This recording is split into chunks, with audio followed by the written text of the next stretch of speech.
Bismillahirrahmanirrahim. Ya ibna Adam, law ataitani biqarabil ard khataya thumma lakitani la tusyrik bi syai'a la ataituka biqarabiha maghfirah. Hadirin wal hadirat rahimakumullah. Kita masih membahas kitab Syarah Irsyadul Ibad ila Sabilir Rasyad karangan Syekh Zainuddin bin Abdul Aziz bin Zainuddin Al-Malyabari, masih di dalam Khitamul Khatimah fir Raja'. Penutup dari pembahasan kitab ini berkenan tentang harapan besar kita kepada Allah Subhanahu wa taala. Yang belum niat i'tikaf, tolong niat i'tikaf di dalam hati dengan ucapan Bismillahirrahmanirrahim. Aku niat i'tikaf selama berada di masjid ini sunnah karena Allah taala. Lalu lanjutkan dengan niat nuntut ilmu juga dalam hati dengan ucapan Bismillahirrahmanirrahim. Aku niat nuntut ilmu malam hari ini karena Allah Ta'ala. Semoga Allah Subhanahu wa Ta'ala memberikan kepada kita ilmu yang berkah, ilmu yang mudah, ilmu yang manfaat dunia akhirat. Amin ya rabbal. Kita lanjutkan. Bismillahirrahmanirrahim. Ya ibna Adam, law ataitani biqarabil ard khataya thumma laqitani la tusyrik bi syai'a la ataituka biqarabiha maghfirah.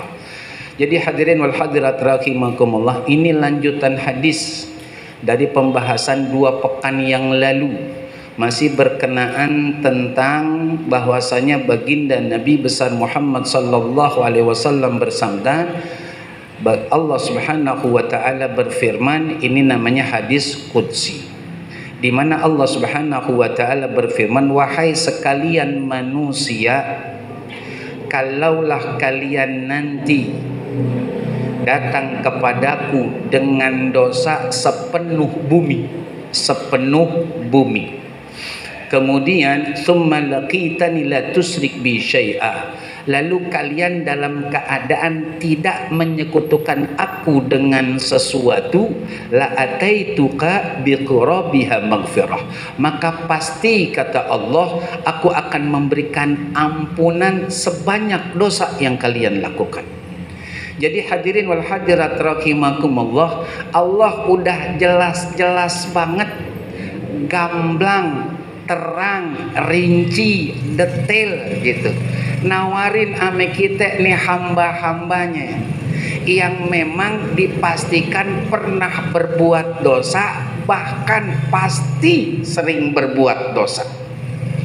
Ampunan Allah Subhanahu wa ta'ala untuk kita minta dan kita dapatkan dari Allah. Dan kita tahu sebagai manusia semenjak balik ada catatan oleh malaikat atas perintah Allah. Apapun yang kita lakukan dicatat ame Allah, tepat, detil, rinci, termasuk dosa-dosa kita. Aneh kalau ada orang dapat tawaran untuk diampuni, dia ogah, aneh. Belum pernah kita dengar penjara di dunia ini siksaannya sedahsyat apa yang ada di neraka jahanam. Belum pernah. Tapi banyak orang berupaya gitu, mencari pengacara yang handal, yang cerdas, minimal untuk ngurangin hukumannya. Kalau dipastikan misalkan hukuman mati, pengennya paling nggak seumur hidup, nggak jadi dihukum mati. Itu yang nggak sedahsyat hukuman neraka. Tapi kenapa gitu? Setiap perbuatan dosa diancam oleh Allah Subhanahu wa ta'ala dengan siksaan yang pedih. Dan Allah pun gak begitu aja. Allah nawarin juga, ente mau bebas, aku ada kata Allah. Aku jamin, aku ampunin kata Allah. Sebanyak apapun dosa yang pernah engkau lakukan, aku ampuni, kata Allah. Karena aku menciptakan neraka bukan buat orang-orang yang memang pengen masuk surga. Enggak, kata Allah. Cuman maaf, enggak setiap kita manusia, khususnya umat Islam, mau memanfaatkan tawaran Allah Subhanahu, ya. Ambil. Jangan kata kecil. Dan sering kita bahas di majelis ini, dosa sekecil-kecil dosa gede dan pedih siksanya. Jangan kata kecil. Nggak bakalan kuat kita nahan hukumannya. Belum kita dihadirkan nanti setelah kiamat untuk digiring ke padang mahsyar, itu udah ada siksa kubur. Makanya ketika orang itu meninggal dunia, ada talqin.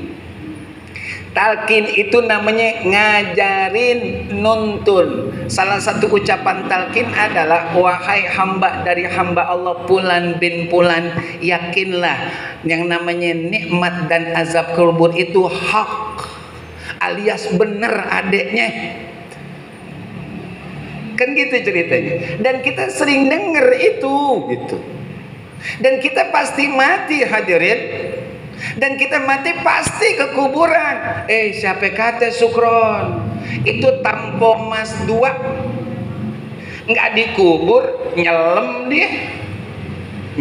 Nyelam. Banyak pendaki-pendaki gunung kesesat, mati, ditemuin tinggal tengkoraknya doang, Sukron nggak dikubur. Maaf, keyakinan ahlu sunnah wal jamaah, siapapun yang meninggal dunia, mau dikubur ataupun tidak dikubur, dipastikan dia akan mengalami kehidupan alam barzakh. Nih hadirin, artinya alam barzakh, di situ pun dia merasakan akan nikmat kalau dia orang baik, siksa kalau dia orang nakal.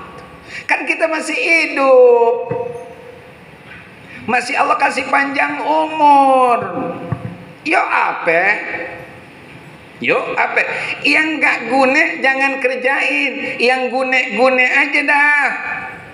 Yang manfaat aja dah.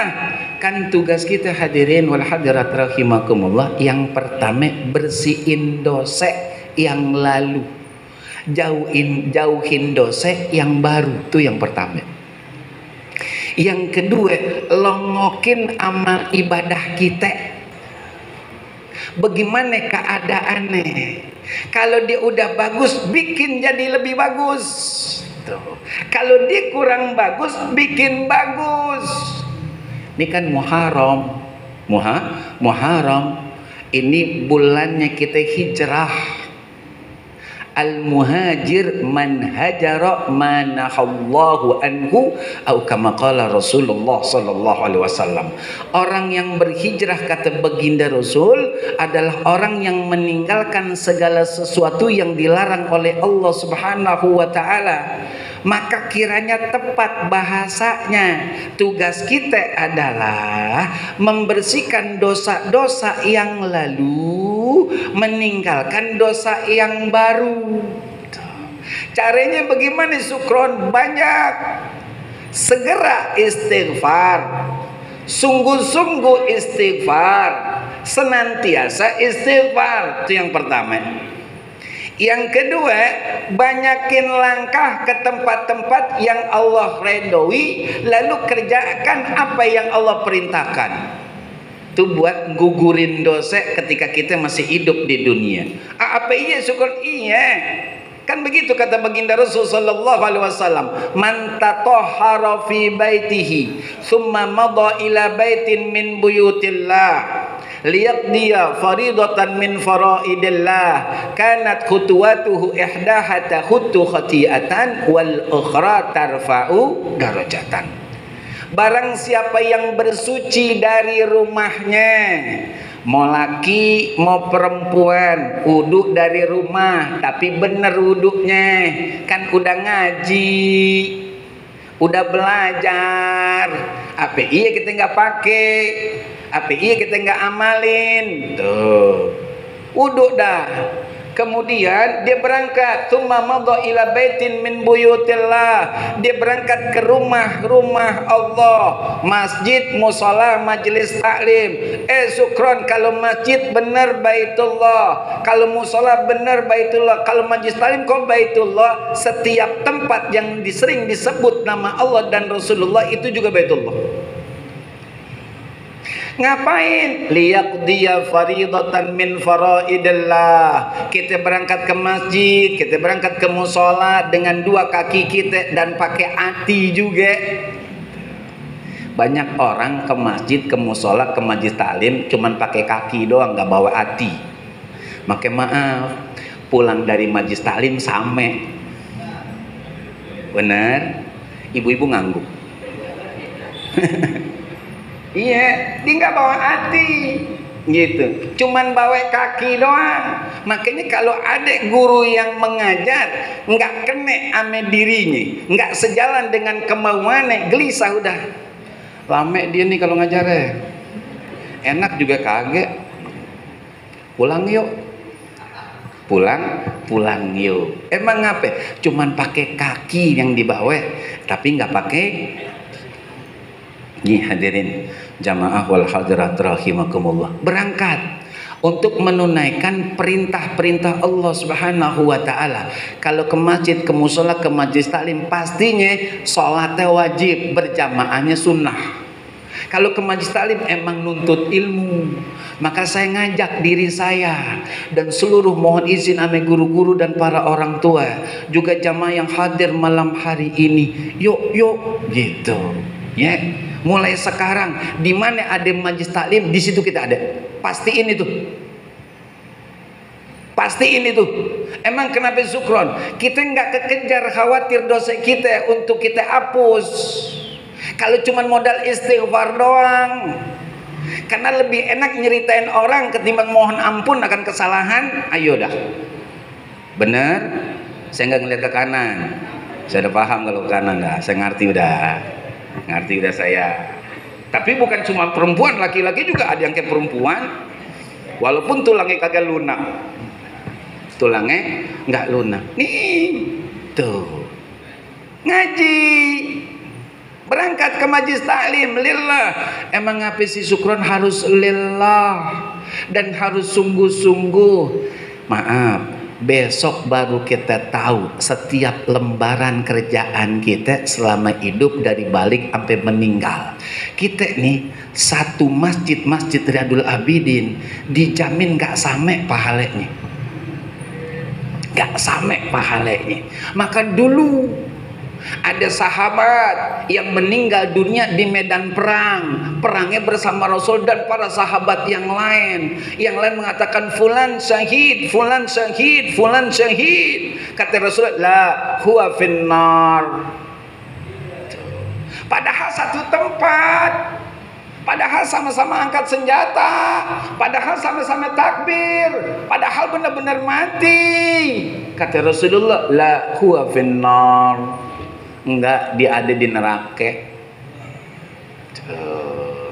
Makanya maafin minta redo, enggak laki, enggak perempuan. Yuk tata hati kita, langkahin kaki kita, berangkat ke tempat yang Allah redoin dah. Cakep dah. Kanat khutuwatuhu ihdaha takhuttu khati'atan wal ukhra tarfa'u darajatan. Maka kata baginda Rasul, kalau orang udah seperti itu tuh dipastikan kata Rasul, satu langkahnya gugurin dosa, satu langkahnya naikin derajat. Makanya Abdullah ibn Umar radhiyallahu anhuma, putra Sayyidina Umar ibn Khattab radhiyallahu an, sahabat yang selalu pengen ikutin apapun yang dilakukan oleh Rasulullah, persis kayak Rasulullah. Beliau itu kalau ke masjid langkahnya nggak jauh, satu langkah ini nempel tuh. Ame sukron, itu siasat ibadah namanya. Kalau kita pakai lari kan, lari sampai masjid Riyadul Abidin ngos-ngosan, Allahu Akbar. Maaf, minta redo. Namanya nggak ngaji. Nggak ngaji.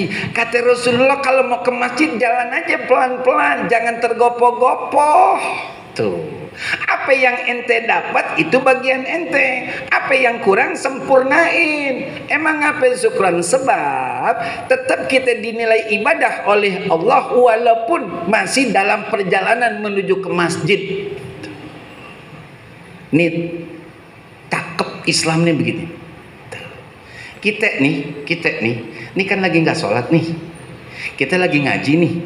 Niatan kita, kata Ki Haji Bahauddin bin Ki Haji Nur Salim yang dikenal dengan Gus Baha, murid daripada Al-Maghfurlah Allah Yarham Rahmatal Abrar, Fadilatul Syekh min Munzubair. Kata beliau, kalau kita mau meninggal husnul khatimah, niatin nunggu sholat. Habis sholat, niatin nunggu sholat. Niatin nunggu sholat. Habis sholat subuh, niatin nunggu sholat zuhur. Jadi apapun yang kita kerjakan jadi nilai ibadah, pastinya kebaikan, bukan yang buruk. Kayak sekarang nih, terhitung kita sholat nih, di samping dapat pahala majelis taklim, satu langkah gugurin dosa, satu langkah naikin derajat. Itu ngejar, khawatir umur kita nggak keburu untuk dapat ampunan Allah, biar ntar kita di kuburan bebas dari azab kubur. Kita lanjutkan hadirin. Manfaatin ya, termasuk wudu. Udah kita bahas juga di sini, mempertegas aja. Wudu itu kalau orang lagi wudu jangan ngobrol. Ini kadang-kadang ngobrol siapa yang samping kiri samping kanan. Ente tadi ngerti gak? Apa tadi? Kita kagak denger. Ngobrol dia berdua. Fadilah keutamaan wudu nggak dapat. Di mana keutamaan wudu? Dosa-dosa kita rontok seiring tetesan air yang jatuh dari anggota wudhu. Itu nggak dapat kalau ngobrol. Makanya ibu-ibu kalau suaminya lagi wudhu jangan diajak ngomong gitu. Suami kalau bininya lagi wudhu gitu jangan dimintain tolong. Udah biarin rapiin dulu wudhunya. Sampai beliau-beliau angkat tangan doa ngadepin kiblat, kepalanya ngadepin ke langit, palanya selesai baru ajak ngomong. Fadilahnya keistimewaan tetap dapat di antaranya tadi. Seiring jatuhnya air bekas wudhu dari jari-jari kita, seiring itu pula rontok dosa-dosa kita. Nikmat jadinya nikmat ya. Dan biasain baca Sayyidul Istighfar. Kata baginda Rasul sallallahu alaihi wasallam, orang yang baca Sayyidul Istighfar, penghulu pimpinannya istighfar, kalau dibaca pagi dengan penuh keyakinan kepada Allah Subhanahu wa taala, lalu dia meninggal sebelum petang, dipastikan dia masuk surga. Orang yang baca Sayyidul Istighfar di waktu petang dengan yakin betul kepada Allah Subhanahu wa taala dan dia meninggal dunia sebelum pagi, maka dipastikan dia masuk surga. Masih sangat bisa untuk kita lakukan, masih sangat bisa karena kita masih hidup, masih panjang umur. Jangan buang-buang waktu. Berlame-lamelah di dalam masjid. Mumpung masih bisa duduk, bukan selonjoran. Tak kalau udah selonjoran udah nggak bisa ngapa-ngapain. Ya kan, doa sebatas orang yang mimpin doa dan sebanyak orang yang ngaminin. Tapi kalau kita yang melakukan sepuas kita udah, nah kita yang melakukan, kita tahu besok di kuburan 1 hari sama dengan 1000 tahun. Mau ngapain buru-buru? Ayo dah tanya dah, mau ngapain buru-buru? Ibu-ibu tanyain. Ibu-ibu kan kadang-kadang begitu emang. Saya nggak lanjutin ya Bu, saya takut jadi fitnah ya Bu. Ibu-ibu begitu ya, dia wudhunya cepat, pakai mukanya cepat, sholatnya cepat, doanya cepat. Itu ibu-ibu ya, udah man pakai seret selesai. Assalamualaikum. Udah selesai Bu, udah cepat banget, gerah. Ada yang begitu Bu? Ada yang begitu? Enggak. Ngomongnya gini, ada Bu, ada yang lain gitu. Jadi yang kita percaya yang mana? yang iya-nya ada apa yang enggak. Sebab ada yang gelek, ada yang bilang ada. Nah kita bingung.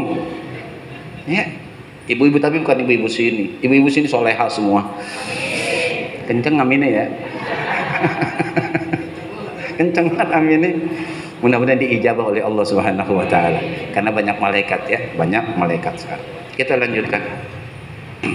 Wa Ahmad wa Tabrani an Muadz bin Jabal qala, dan dari Imam Ahmad, Imam Tabrani dari Sayyidina Muadz bin Jabal, semoga Allah meridhai beliau berkata, qala Rasulullah sallallahu alaihi wasallam, baginda Rasul sallallahu alaihi wasallam bersabda, in syi'tum anba'tukum ma awwalu ma yaqulullahu ta'ala lil mu'minin yaumal qiyamah.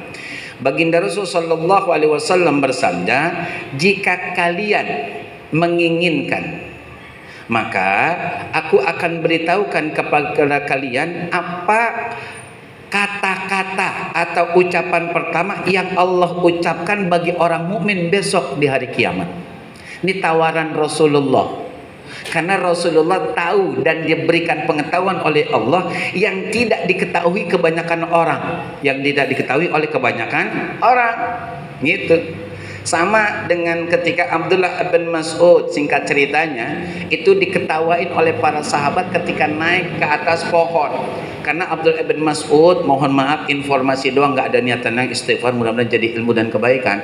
Beliau orangnya kecil dan kurus, termasuk kakinya. Ketika naik ke atas pohon, ada angin yang bertiup cukup kencang, gitu. Lalu dia ikut goyang, gitu. Kayak main apaan ya, gitu kan? Jod. Nah kawan-kawan sahabat yang ada di bawah beliau itu pada ketawa. Lalu kata Rasulullah, ma lima tadhakun, kenapa pada ketawa? Kata baginda Rasul, bukan ya Rasulullah, kita ngeliat no Abdullah bin Mas'ud. Kenapa emangnya? Dia naik ke atas pohon, ditiup angin, dia goyang, gitu, ya kan? Karena memang bentuk dan keadaan tubuh beliau seperti itu. Lalu apa kata Rasulullah? Besok di hari kiamat, dua belah kaki beliau ini lebih berat ketimbang gunung. Beliau punya pengetahuan sebelum terjadi. Itu keistimewaan yang Allah berikan buat baginda Rasul sallallahu alaihi wasallam. Sampai ke sekarang deh. Sampai ke sekarang yang kita bahas ya.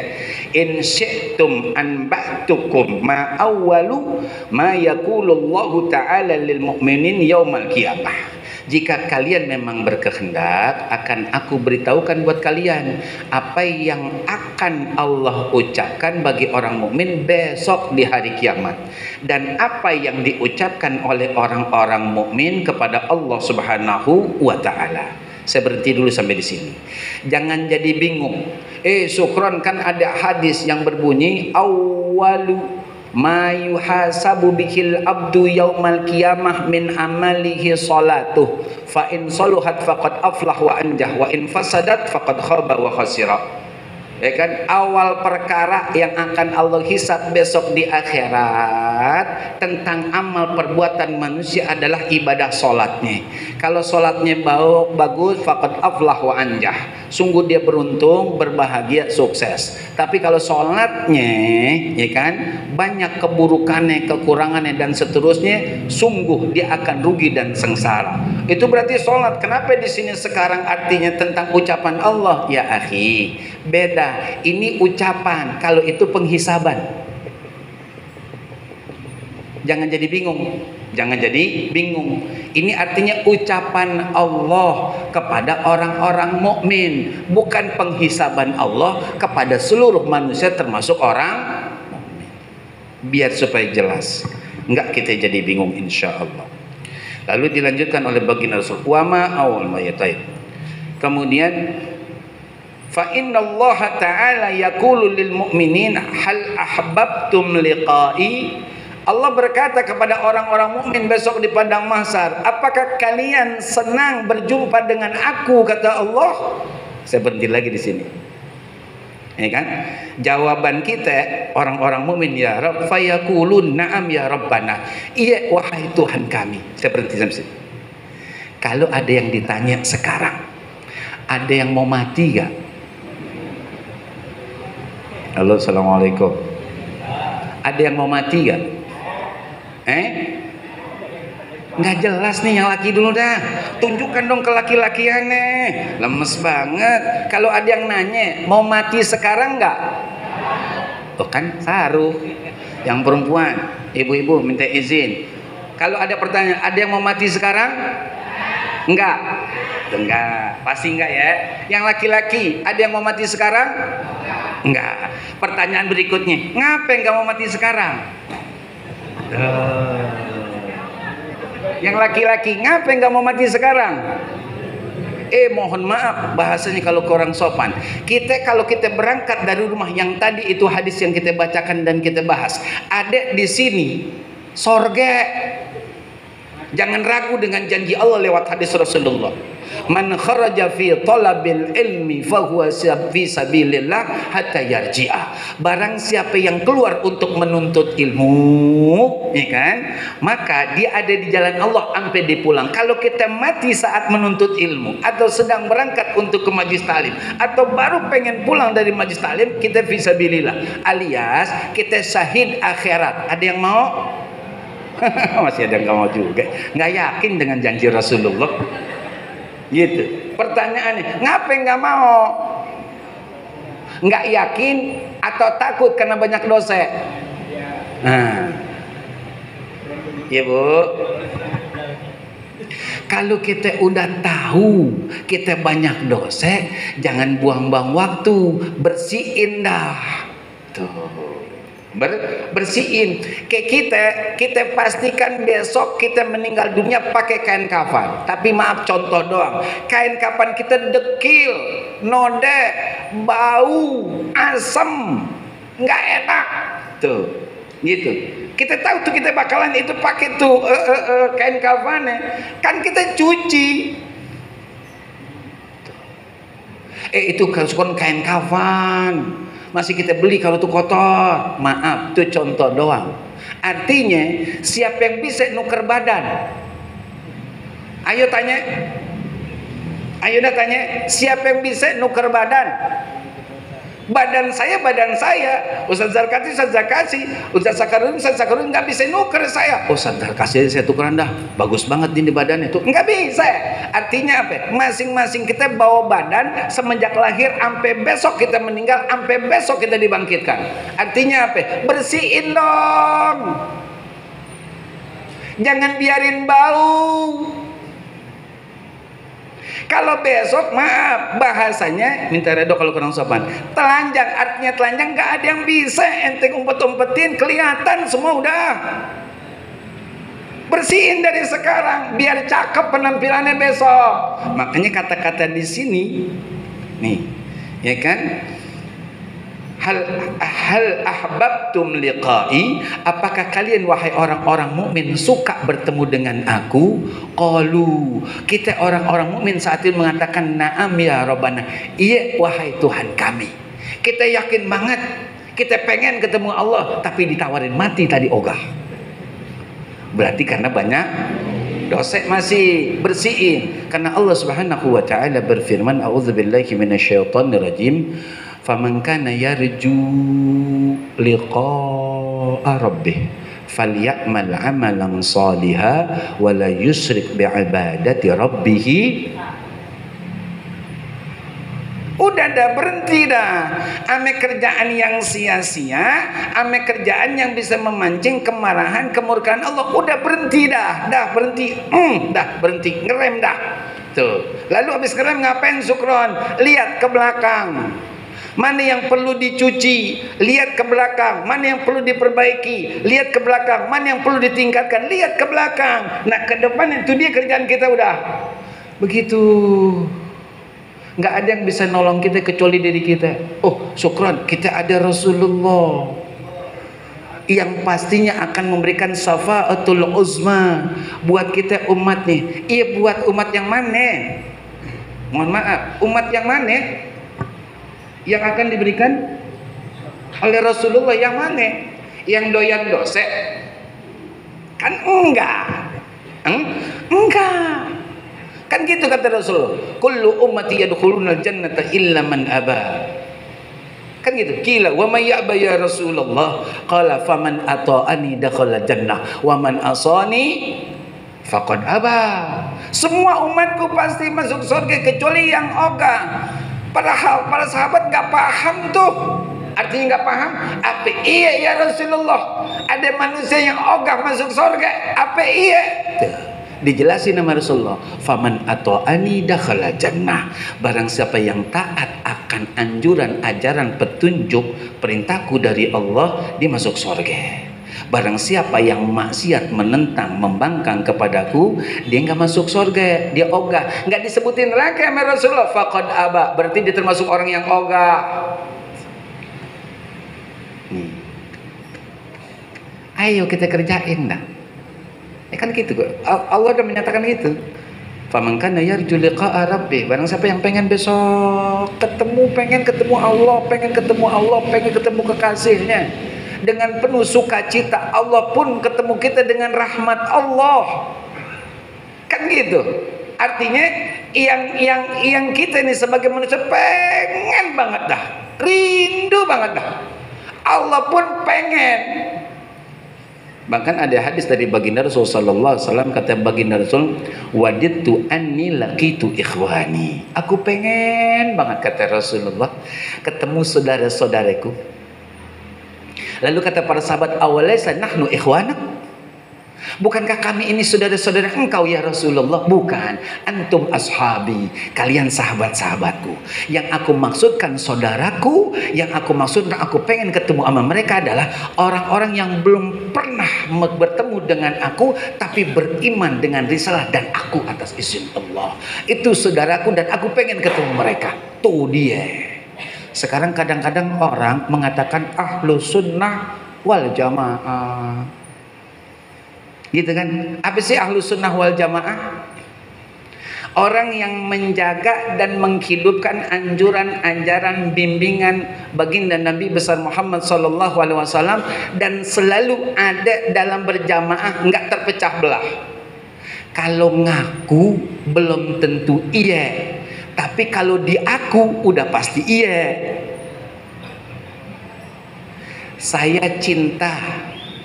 Saya mencintai si A misalnya. Apakah si A mencintai saya? Belum tentu. Kan gitu ceritanya. Tapi kalau si A, saya dicintai oleh si A, berarti dalam pandangan si A, saya punya ada satu kelebihan paling tidak. Kira-kira yang kita pilih mencintai apa dicintai? Nih, mengaku-ngaku percuma kalau seandainya besok nggak diaku.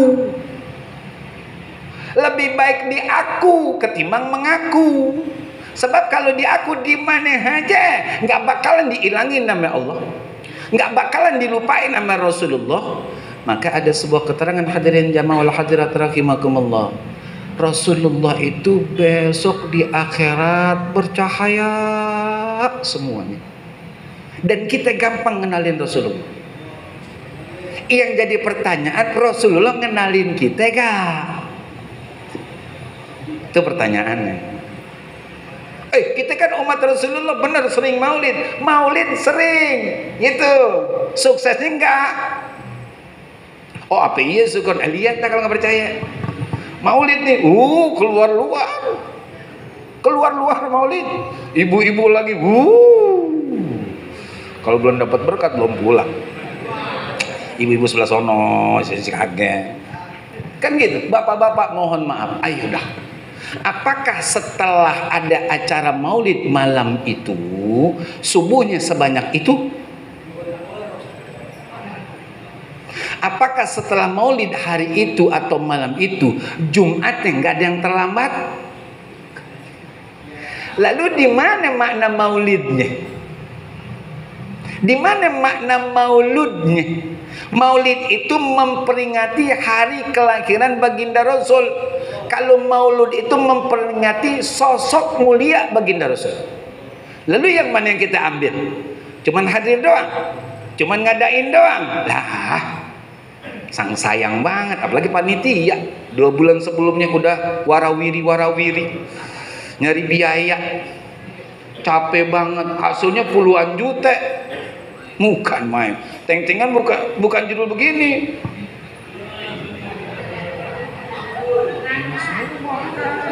Dari mana? Masjid Ano, Maulid bukan man. Ada yang begitu ya? Ada tuh. Iya, coba kalau seandainya keberkahan tuh kita sampai begini. Itu kan yang kita begitu berkat, bukan berkah. Merah kayak di situ Garuda. Ini enggak? Susah banget dimana. Gotongan dong, gotongan. Kan berkat gotongan, berkah biasa aja. Gurunya tausiah dia ngobrol. Makanya tahadus binikmah. Sebagai closing insyaallah untuk sementara waktu. Saya pernah mengatakan kepada satu kelompok jamaah ngadain acara, kebetulan saat itu yang hadir mudah-mudahan beliau redho.